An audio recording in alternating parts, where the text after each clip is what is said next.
person decides to pour acid on a fellow human being, it's an act of violence that seeks to maim both body and soul.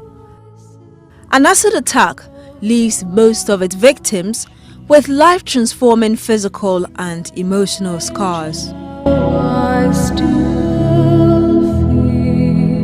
22-year-old Anita Otima is one of the many women in Ghana who have suffered the heinous attack.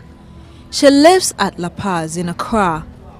Anita Otima's ex-boyfriend poured acid on her because she decided to quit the relationship. She's lost an eye. Half of her face is charred, even melted by the acid.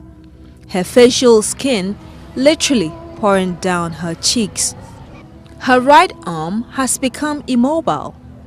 The skin on her thighs have peeled off and replaced by permanent scars. Water drips from her left eye that does not see any longer, and she wipes these tears almost every second as she speaks with me. Anita says she enjoyed a beautiful relationship with her 28-year-old lover, a trotro driver in the neighborhood. It was all wonderful until the relationship fell apart after a little misunderstanding. Then, the ex-boyfriend started accusing her of attempting to use him for a ritual. No, I'm my boyfriend. My ex-boyfriend. He was my boyfriend, ex-boyfriend. He later told me he had been falling ill.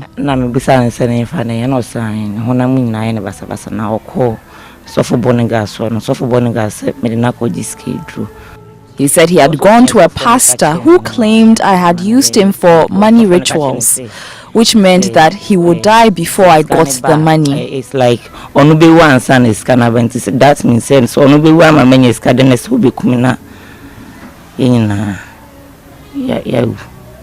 One day, Anita's former lover came to her house with a bucket of highly concentrated sulfuric acid. He poured the corrosive substance on Anita, who was fast asleep in the dead of the night. The substance immediately began to eat away Anita's flesh. By 4 o'clock a.m. Around 4 a.m. That's when he poured it on me. Why didn't you lock your door when you were asleep? No, because it was lights out and I was waiting for my mom, who was sleeping outside, to come in. Anita says she was only awoken by the pain. I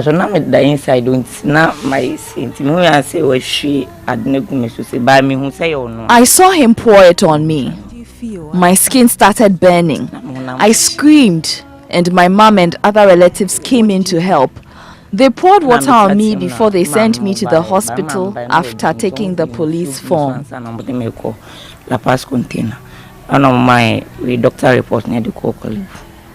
Anita says she feels terrible and cannot go out because of her deformity. It really hurts. People stare at me like I'm not human. So sometimes I don't like to go out. I feel terrible, especially when I remember how I used to look. Sometimes even children at home are scared to come to me. I feel so sad. Anita is only one of the dozens of victims of acid attacks in Ghana. It's one of the worst forms of violence in the world today, claiming many lives and completely deforming those who survived a traumatic experience. Experts say women and girls are victims in 75 to 80% of cases. Acid Survivors Trust International, an NGO working to end acid and burns violence, reports that 1,500 cases are recorded around the world annually, and the report suggests many of the cases could be unreported. India has increasingly worrying records with estimated attacks of 1,000 in a year. This is also coming from that same report. In Ghana, statistics are not readily available on acid attacks on women.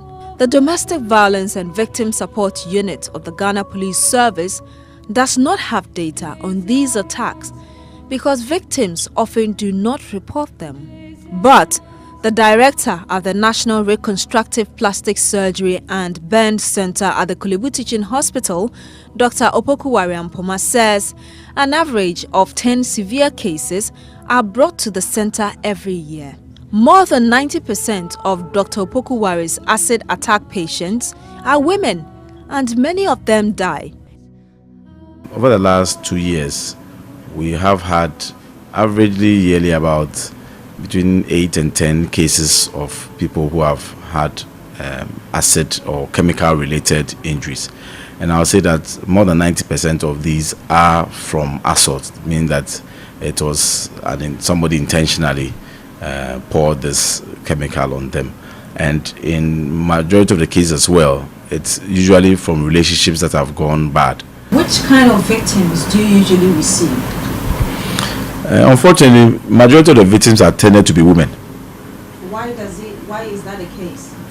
Well, I think it's a reflection of the larger society where there's this sort of power play. Some men feel that when they have a woman, then the woman is their property, so then they can do whatever they want to. And those are the things that lead to people beating women in relationships and that sort of thing. So it is a reflection of the wider problem. Henrietta Amoa has been a patient at the Reconstructive Plastic Surgery Unit for almost a week now. A man she had dated for 4 years shattered her dream of spending the rest of her life with him. I was bathing when someone poured acid on me. Who was that person? That was my fiancé who wanted to marry me. For how long were you in a relationship with him? Almost 4 years now. So why would you think he would pour acid on you on a Thursday morning when you are bathing? I don't have any idea about that one. That was up to date. I've been thinking about it. I don't know the reason why. He was playing with me quietly, kindly, lovely. So I didn't think about this kind of thing. I wasn't expecting it at all in my life. When were you supposed to get married? Oh, that was last year, but some things didn't go through. So we decided to do it this June on my birthday. But here I am, being in the hospital.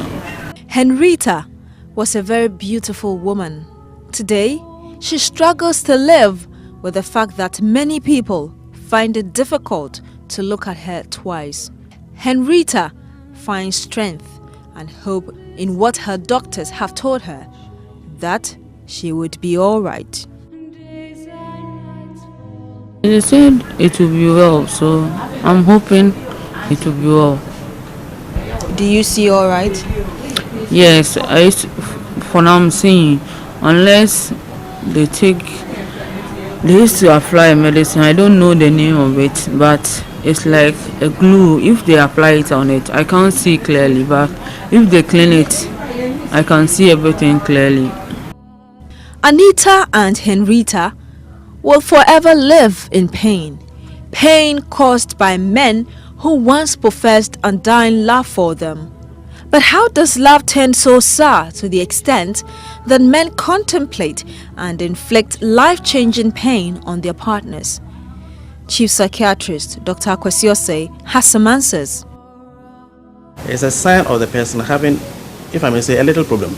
This is morbid or pathological jealousy. The person is unduly jealous about the partner and thinks that he has invested so much in the partner, or she, because it could be both ways, he or she has invested so much in the partner that he or she can't afford to lose the person. Partly because he feels or she feels not assertive enough, and that I've lost something so precious that I can't get a replacement. So it shows the person himself or herself is a little inadequate. Or so much investment that morbidly jealous, and out of that jealousy, the person perpetrates this crime. You also can rule out the fact that some people may be on drugs, and as a result of the drug abuse, that impairs the judgment, and what would normally not irritate him to that extent, then he gets so furious, so irritated that he perpetrates that action. If the person has a personality that makes him inadequate, makes him feel inadequate, that is already a psychological underpinning. But let me also say that sometimes it could simply be a moral failing. I've lost my thing to somebody else and I feel bad. Just moral failing, nothing psychological, and the person does that. So there's a certain kind of impairment in his conscience that makes him unable to have a fellow feeling. Dr. Osei is, however, quick to add that sheer hatred could also be the reason some men pour acid on their current and former lovers. But I just also want to say that let's not categorize every such phenomenon as psychological. Some people, just out of criminal intent, moral weakness on their part, moral failing on their part, they perpetrate such a crime. Lack of tough laws to punish those who perpetrate this extreme form of violence on fellow humans could be a contributory factor to why a lot of these cases keep occurring. Dr. Mpoma of the Burns Unit at the Kolebu Teaching Hospital believes easy access to the corrosive substance has spurred acid attacks in Ghana.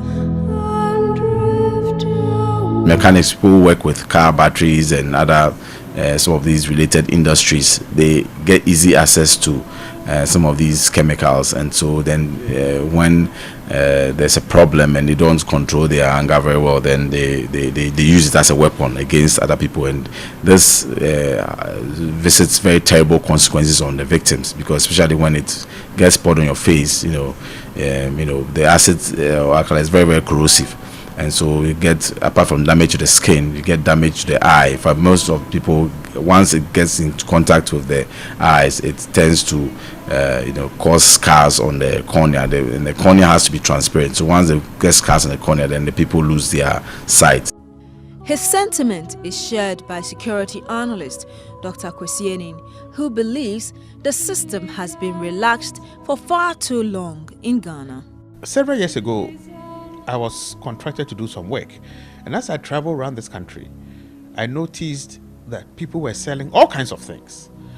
So based on that, I started to question the regime that governs first the issuing of licenses to those who sell chemicals, the types of chemicals that can be brought into this country, and the way they are transported. And what I found out was that it was fairly easy to buy sort of individually fairly dangerous chemicals. I mean, if you travel, say, from Cape Coast to Kumasi, for example, you see potassium nitrate on flatbeds packed randomly in the middle of nowhere. So the regime that governs the importation, the transportation, the exchange and sale and storage, I think is fairly weak. I take a trip to Abossey, Accra's biggest hub for vehicle spare parts. It's also a place where acid is sold on the open market. The acid sellers here claim they screen buyers of the dangerous substance to ensure it doesn't get into wrong hands. But Joy News checks have revealed that it's very easy to purchase acid here. A young man who repairs car batteries agrees to speak to us. We bought them from the people who sell them. Where you buy the acid from, is it a big shop? No, a small scale. They are selling brand new batteries and home use batteries. Do you know where they get the acid from? No, actually that one, I can't tell.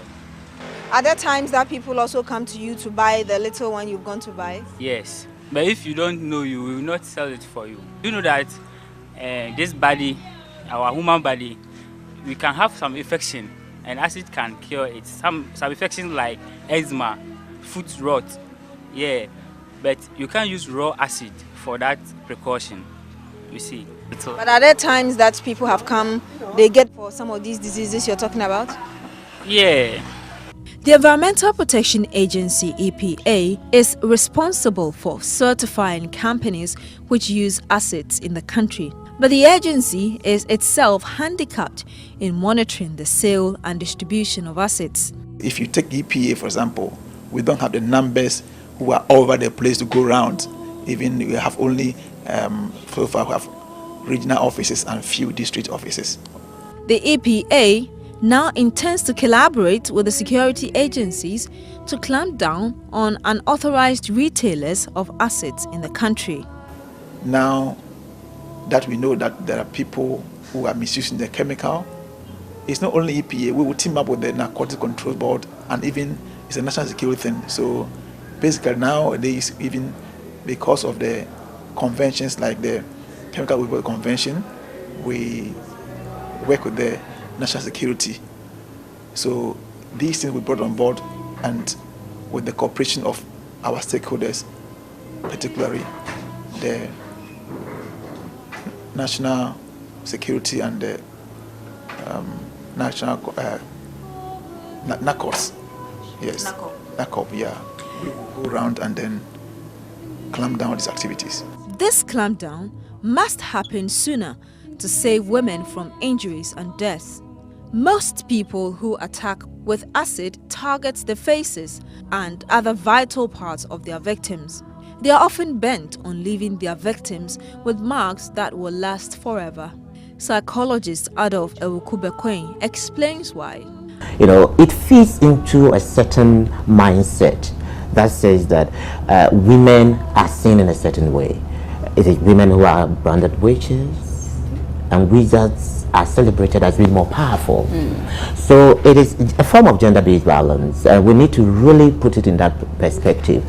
And as for some pastors who, it's just a trigger. I mean, why didn't he do any other thing to this woman than to just say, I'm going to, and you know, if you study acid attacks, there are places that are targeted. Is the face, is the upper part, you know, the breast, and in some instances the genitals. So what in our society we've been socialized to think is the honor of women. Women are more appreciated for their beauty than their brains. What is wrong? And so then let me also dishonor that thing that society appreciates. So it is the face, it is the genitals, the breast. What makes you a woman? I'm going to destroy that. So yes, as for the pastor saying this, it's just a trigger.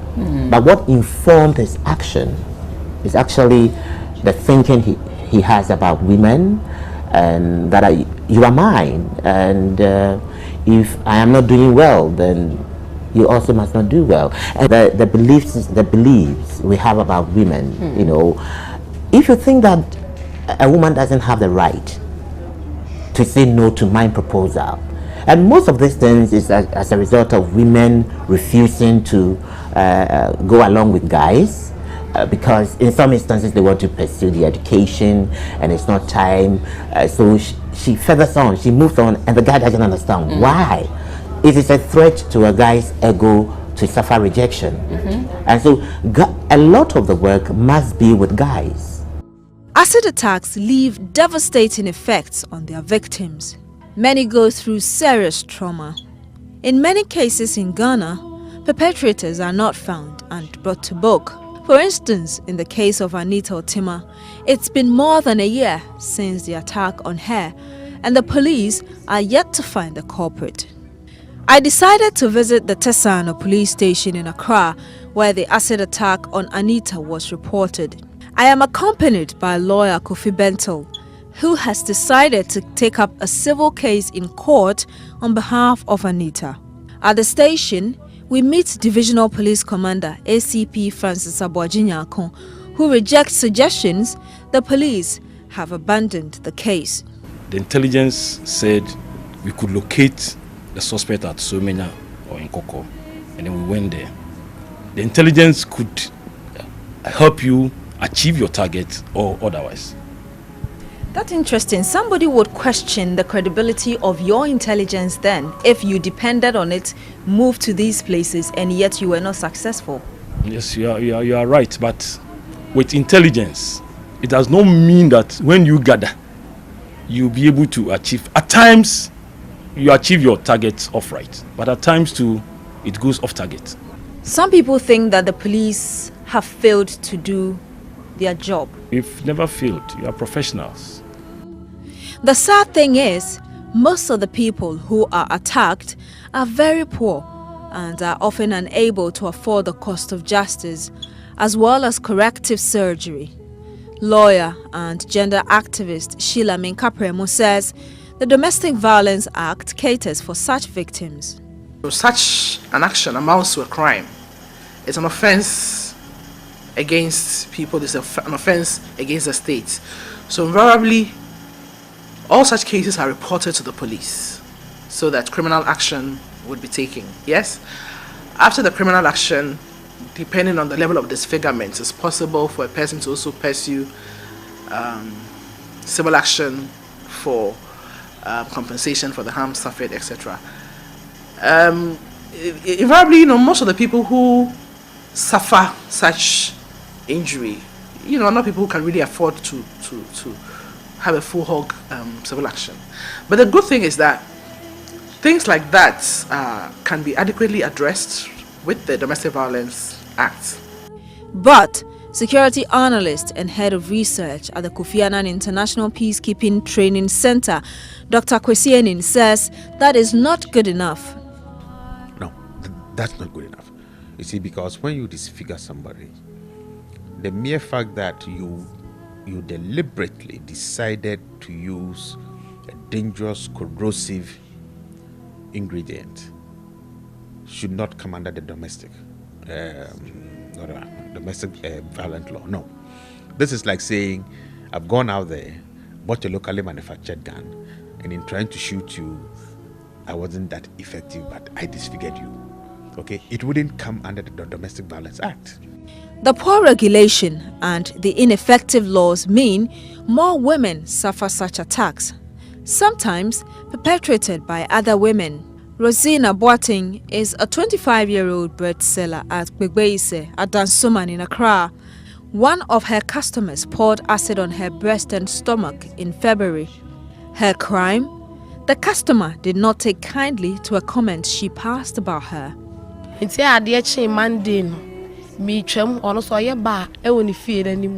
So the next day, which was Monday, I passed in front of a house, also used as a bar. I didn't see her, but she approached me from behind and attacked me.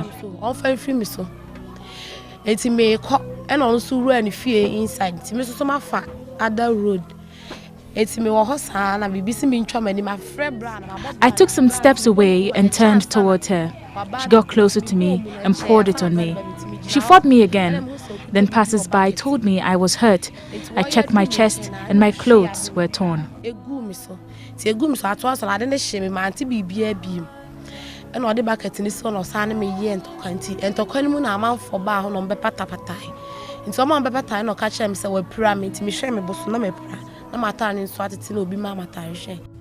Rosina has been left with scars on her stomach, hips and breast. Her wounds are not completely healed, and those around her abdomen form boils which burst every now and then, discharging fluids with an offensive smell. Acid violence has dire economic and financial effects on their victims as well. Anita is now burdened with finding money to perform a plastic surgery. For Henrietta, her business is on hold until she gets well. Getting money to keep body and soul together is a battle she must wage until she gets back on her feet. Acid attack victims need a lot of emotional and financial support. Clinical psychologist Adolf Ewukubekwin sheds more light on this. To sum up in what she says, Senya Mayi, she feels isolated, she feels down and out. If marriage is considered the pride of women, which I once again don't believe, then she's completely out of the game. And that is very pathetic, that is very sad, it's emotionally scarring. So the scars, she's going through, apart from the physical scars that we see, the emotional and social scars are more than what we see. The rejection, the ridicule, an outcast completely. The society, children are scared of her. And so that rejection is quite too much for her. And so that is what, yeah, she's mustered courage, and that must be validated. She's done so well. This is somebody who is a survivor. You wouldn't call her a victim any longer, because in spite of all that she's been through, she's reaching out. You know, her zest for life, you can see it, and that is what is beautiful about it, about her.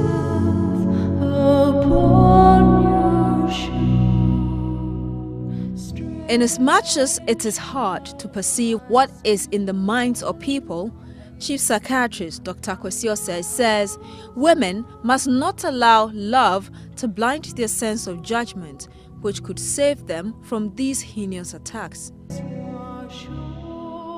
I keep saying love is an area that often we don't do a lot of reasoning.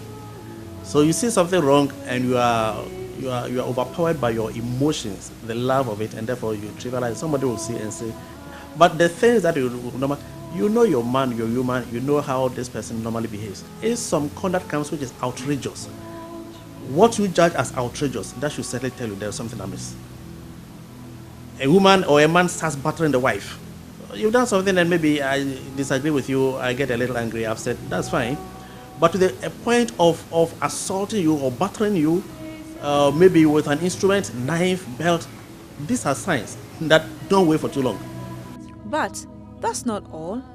Lawyer and women's activist Shilamin Kapremo says it is time for Ghana to pass a specific law to prevent and punish acid attacks. Civil society is engaged in a lot of initiatives in several areas where we are trying to undertake research. You know, nowadays the key is what they call evidence-based research, so that whatever you present, then to the policymakers who will then send it to the lawmakers, it has to be convincing. So I think that now that you have brought this issue up, you know, I'm aware that it exists, but like I said, none of the groups that I'm working with have specifically taken it up as an issue.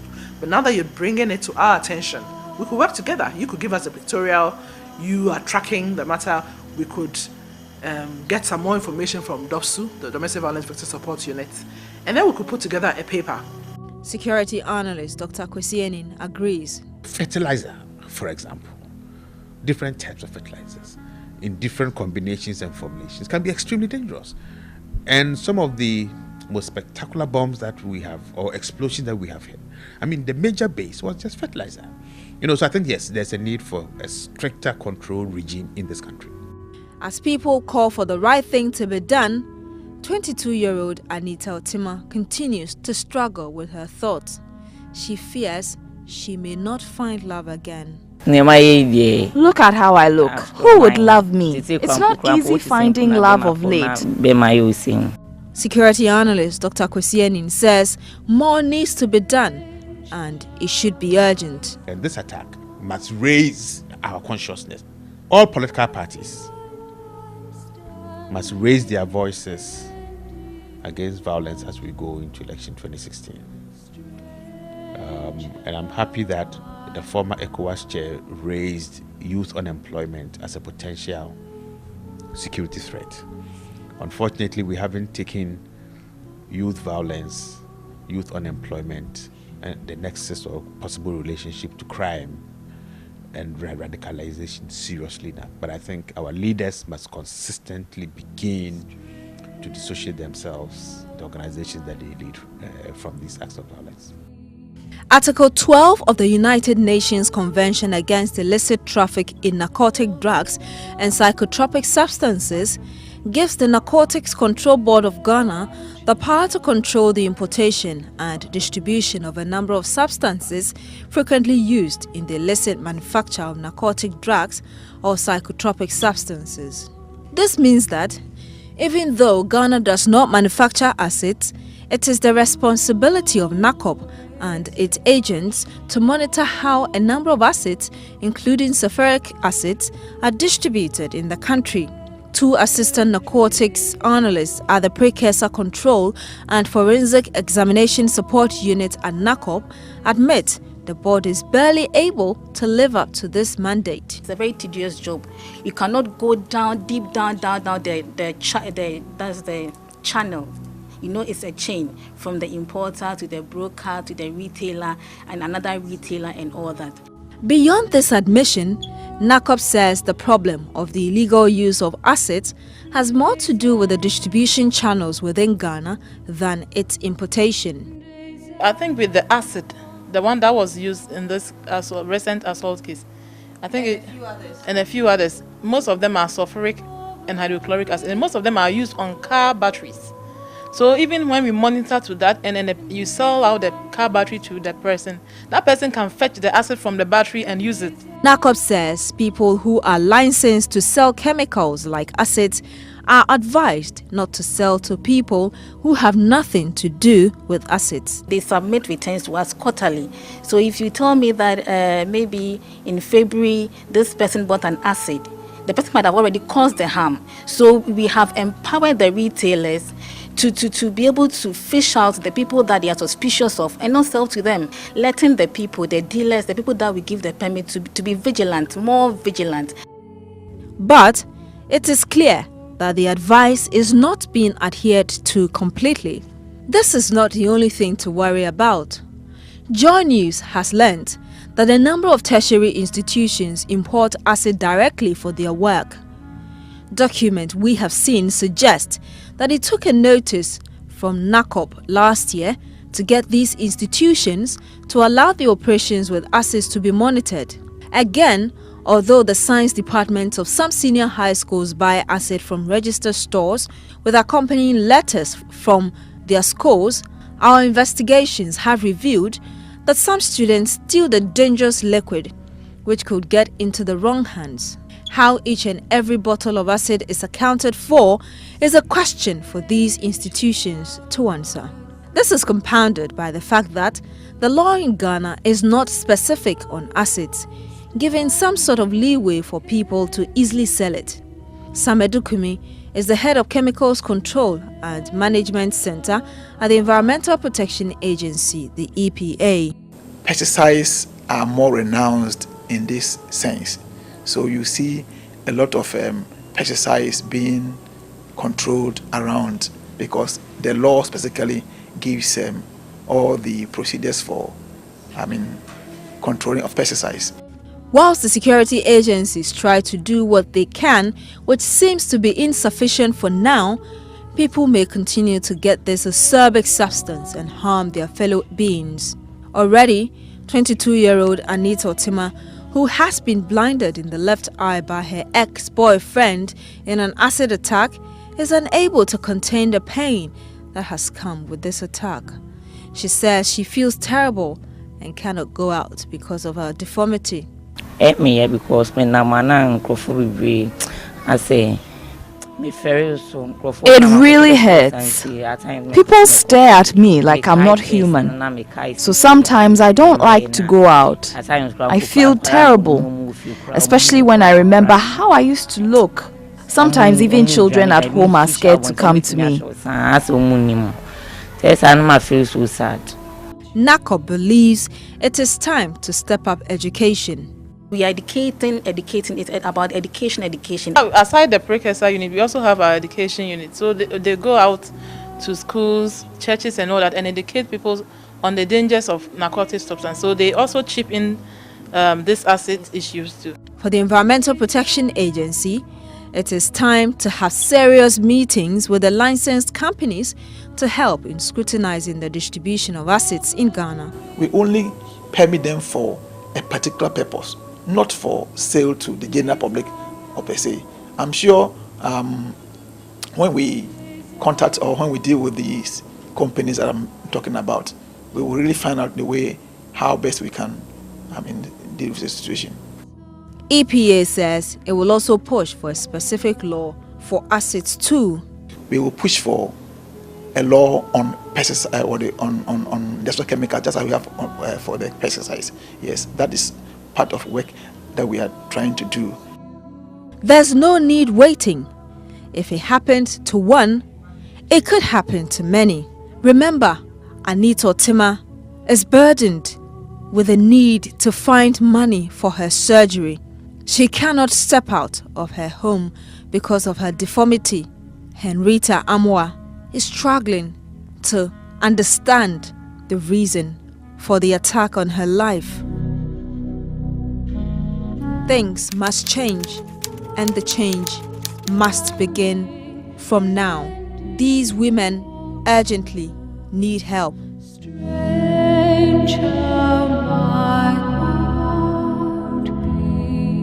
Corrosive Love on Joy News